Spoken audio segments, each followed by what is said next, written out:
একটি অনুষ্ঠানে অপু বিশ্বাসকে সাকিব খান এবং বুবলিকে নিয়ে বেশ কিছু প্রশ্ন রাখা হয়েছিল, যেখানে প্রথমেই বুবলির নাম নেওয়াতে অপু বিশ্বাস বেশ বিরক্ত হয়ে গিয়েছেন। বললেন, আবার এই নামটা কেন?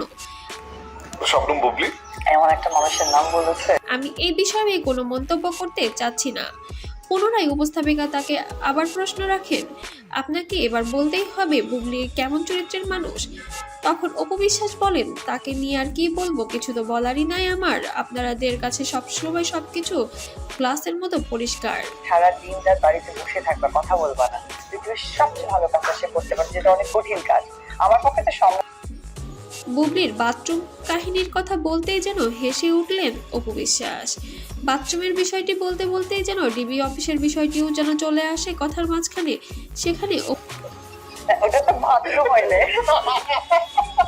কিন্তু দিদি ডিবি অফিসে পাঠাই দিয়েছি ওটা ধরে নিয়ে এখন তো আগে কিছু কিছু জায়গায় শোনা যায় যে ডিবি অফিসে আমি গিয়েছি, সেটা যথাযোগ্য কি কারণে ওইটা না বলে ডিবি অফিসে গেছি।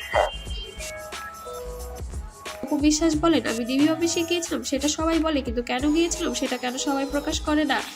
যেহেতু অর্ধেক কথা বলে, সম্পূর্ণ বললেই কি ভালো হয় না? দর্শক শ্রোতাদের বুঝতেও ভালো হয়। যে কারণে পিছিয়ে যায় সেটাকে বলে, মানে হয় না যে অতি জানাতে গিয়ে পিছনে যাওয়া আর কি। ওরা একটা প্রোডাকশনকে আপন ভাবা, নিজের ভুল ত্রুটি যেটাই হোক না কেন আবার নতুন করে প্রেজেন্ট করা, এটা খুব ভালো একটা।